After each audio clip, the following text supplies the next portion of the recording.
2016년 당시 30대였던 정여인은 가게를 운영하고 있었습니다. 그러다 운명이었던 걸까요? 정여인의 가게에 손님이 한 명 오게 되는데 그 사람은 바로 30대였던 김씨. 여주인과 손님으로 만난 두 사람은 한눈에 서로 호감을 느꼈고 얼마 지나지 않아 2016년 가을부터 교제를 하기 시작합니다.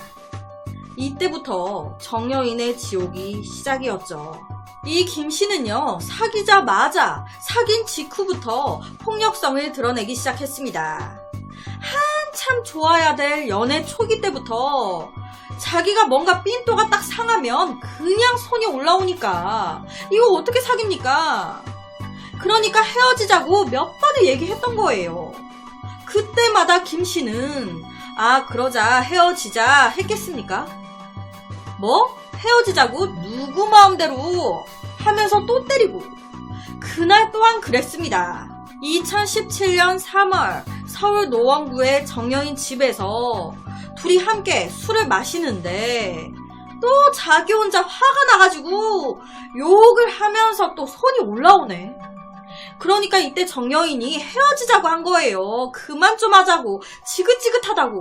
그랬더니 김씨 또 눈깔이 돌아가지고 정여인의 가슴을 발로 밀치고 치고 주먹으로 얼굴 몸 다 때리고 목까지 조르기 시작한 겁니다. 이때요, 어느 정도의 폭행이었냐면 정여인 갈비뼈가 부러졌어요. 온 힘을 다해서 자기 여자친구를 때린 거예요. 목까지 죽으라고 쪼르고. 이 사건으로 정여인은 전치 3주의 상해를 입었습니다. 이 이후부터 폭력의 수위는 점점 더 높아졌습니다. 2022년 5월 30일 이날 새벽에 한 행인이 아무 생각 없이 길을 지나가고 있는데 갑자기 살려주세요! 살려주세요! 이 소리에 놀래서 고개를 딱 돌려보니까 정여인이 자기 집 베란다 쪽에서 살려달라고 소리 지르고 있는 걸 발견한 겁니다. 그래서 이때 놀란 행인이 길을 가다가 112에 신고를 해준 거예요. 지금 여기 어디 쪽인데 이쪽 어느 위치의 집에서 여자가 살려달라고 소리치고 있다. 그래서 이 정여인의 집으로 경찰이 출동을 했습니다. 와, 정여인 얼굴이 심상치가 않네. 경찰 딱 눈치채죠. 여성분 누가 이런 거예요? 경찰이 출동했을 때 이때요, 이미 김씨는 눈치 먼저 채고 도망간 상태였습니다. 눈치는 또 더럽게 빨랐던 거죠. 경찰은요, 심상치 않은 정여인의 모습에 물었습니다. 혹시 남자친구가 때린 거예요? 아니면 남편이? 그런데요, 이 정여인 경찰이 딱 오니까 도리어 태도를 바꿉니다. 아니에요. 이거 그냥 제가 좀 다친 거예요. 그냥 돌아가 주세요. 죄송해요. 그런데 경찰이 바보가 아니잖아요. 솔직하게 얘기하라고. 남자친구가 때린 거 아니냐고. 그러니까 이때 정여인이 남자친구의 처벌을 원치 않는다고 그냥 가시라고. 남자친구 김씨의 전화번호조차 경찰에게 알려주려고 하지 않았습니다. 안전조치만 요청을 할 뿐 신고 안 하겠다고 버틴 거예요. 아니, 정여인 본인이 베란다에서 살려달라고 도와달라고 소리 질렀어요. 그래서 도와주려고 경찰이 왔는데 도리어 그냥 가라고. 왜 갑자기 이런 행동을 보인 걸까요? 아무래도 남자친구 김씨의 보복이 무서웠던 거였겠죠. 만약에 그 사람이 경찰에 처벌받고 검거됐다가 다시 나오면 그 후의 상황은 어쩝니까?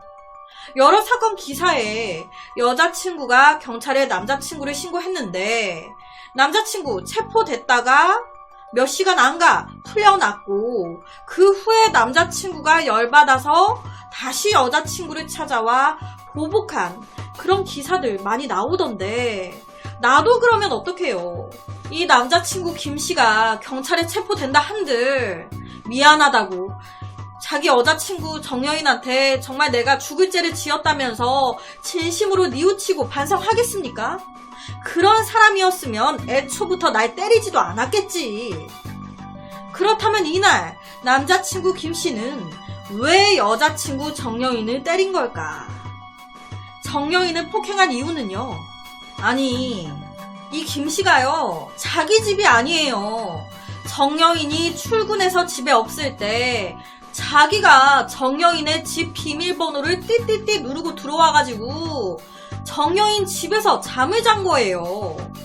아무것도 몰랐던 정여인이 집으로 귀가를 했는데, 와, 남자친구 김씨가 자기 마음대로 내 집에 들어와서 잠을 쳐자고 자빠졌네. 그러니까 이때 정여인이 왜 여기서 잠을 자냐고 나가라고 깨운 겁니다. 그게 폭행의 이유예요. 왜 잘 자고 있는 내 잠을 깨워? 너 좀 맞아야겠다. 그래서 주먹으로 얼굴을 수차례 때리고 목까지 조른 겁니다. 내 잠을 깨웠다고. 이런 말도 안 되는 이유로 폭행을 하는 사람이에요. 정상적인 사고방식이 박힌 그런 사람이 아니란 말이죠. 내가 괜히 경찰에 이 남자 전화번호 알려주고 다 했다가 이 김씨 자기가 체포된 게 모두 내 탓이라고, 나 때문에 이렇게 됐다고 체포됐다가 풀려나자마자 열받아서 나한테 그 전보다 두세 배 더 복수하면 어떡해요. 저라도 너무 무서웠을 것 같아요. 아니, 보통 마인드의 사람이 아닌 거니까 무슨 짓을 할지 모르는 거잖아요. 경찰은요, 직업 특성상 여러 사건들을 접하게 되고 이런 데이트 폭력 사건 또한 많이 접하게 되잖아요. 그만큼 데이트 폭력의 피해자 분들도 많이 만나보셨을 거고, 그렇다 보니 이런 피해자들의 행동 패턴 또한 딱 눈치를 채셨겠죠. 경찰은 그때부터 피해자 정여인을 설득하기 시작했습니다. 정여인의 입장에서는 법보다 주먹이 더 가까웠어요. 지금 법에 호소해봤자 다시 주먹에 시달릴 수도 있다는 공포에 있었기 때문에 수사관이 10번 이상 처벌을 하자고 설득을 했었다고 합니다. 이게 그냥 뭐 처벌해요, 우리가 구속할게요, 알려주세요, 이런 게 아니라요. 이때 경찰이 법이 충분히 당신을 보호해 줄 수 있다, 보호 조치 할 수 있고 행정 서비스로 몸을 피할 수 있는 곳이라든지 치료 받을 수 있는 곳들, 이런 것들까지 다 알려줄 수 있다, 우리가 도와줄 수 있다, 언제까지 이렇게 살 거냐, 이런 식으로 설득을 한 거예요. 10번 이상 설득한 끝에 정여인은 막 울면서 피해 사실을 하나하나 털어놓기 시작했습니다. 그런데 이 정여인이 털어놓은 이야기를 듣고 경찰이 충격에 빠졌습니다. 와, 이게요, 정여인이 그동안 자기가 폭행을 당하면서 다쳤던 그런 진료 기록부, 수술했던 사진, 의사 소견서까지 모두 다 가지고 있었던 거예요. 그런데 그 내역들을 보니까 와, 가관이야, 기가 막힌 거예요. 너무 끔찍하고 너무 충격적인 것들이 가득했습니다. 앞서 말씀드렸듯이 2017년 3월에 한 번 폭행을 당해 갈비뼈가 부러지면서 전치 3주 이상의 진단을 받았었습니다. 그런데 바로 그 이후에 2018년 1월 길거리에서 둘이 싸운 거예요. 또 길에서 욕을 하면서 정여인 머리채를 잡고 막 사람 없는 데로 끌고 가서 때리려고 하고, 그러니까 이때 정여인이 막 진절머리가 나니까 헤어지자고 하면서 경찰에 신고를 하고 도망을 간 겁니다. 이 김씨, 여자친구가 자기를 경찰에 신고하고 사라졌는데 가만히 있었겠습니까? 같은 날 저녁에 정여인 집을 찾아온 거예요. 그리고 칼을 집어든 겁니다. 야, 헤어지자고? 누구 마음대로? 그리고 네가 감히 나를 신고해? 이 김씨는요, 그 칼로 정여인의 한쪽 다리를 딱 잡고 아킬레스건을 찢어버렸습니다. 와, 지금 이런 짓을 한 이유가요, 헤어져? 누구 마음대로, 그리고 누가 신고하래? 죽고 싶구나 니가. 그래서 정여인의 한쪽 다리 아킬레스건을 절단시킨 거예요. 이 사건으로 정여인은 전치 10주 진단을 받았습니다. 아니, 이런 일을 당했는데 저라도 경찰에 신고 선뜻 못할 것 같아요. 이미 전에 한번 신고했더니 내 아킬레스건을 칼로 잘라버린 사람이에요. 어떻게 다시 신고를 합니까? 와, 말로만 들어도 끔찍한데. 솔직히요, 우리가 잔혹한 영화나 드라마 이런 데에서 간혹 아킬레스건을 끊거나 이런 장면이 나오는 건 있어도 우리 일반 사람들이 살아가면서는 운동선수나 의사가 아닌 이상 보통 사람들은 아킬레스건에 대해 크게 생각을 안 하고 살지 않나요? 막 엄청 생각을 하며 살진 않잖아요. 보통 이런 악마 같은 짓을 한다고 하면 아킬레스건이 아닌 손이나 얼굴이나 이런 데를 공격하는 경우가 많은데 자기 혼자 아킬레스건을 끊어버릴까 말까 생각은 할 수 있다 쳐요. 하지만 그걸 바로 행동으로 옮겨서 여자친구의 아킬레스건을 칼로 끊어버린다는 건, 행동으로 그걸 바로 옮겨버린다는 건, 이거는 보통 사람들은 정말 하기 힘든 짓이잖아요. 열받는다고 망설임 없이 칼을 가지고 와서 바로 이 사람의 아킬레스건을 팍 끊어버린다? 이 남자 처음은 맞는 걸까요? 경찰의 추적 끝에 이 남자친구 김씨 체포됐습니다. 그런데요, 여기서부터 더 기가 막혀요. 경찰에 체포가 된 후에 이 김씨는요, 황당한 말을 하기 시작합니다. 그거 제가 한 거 아니에요.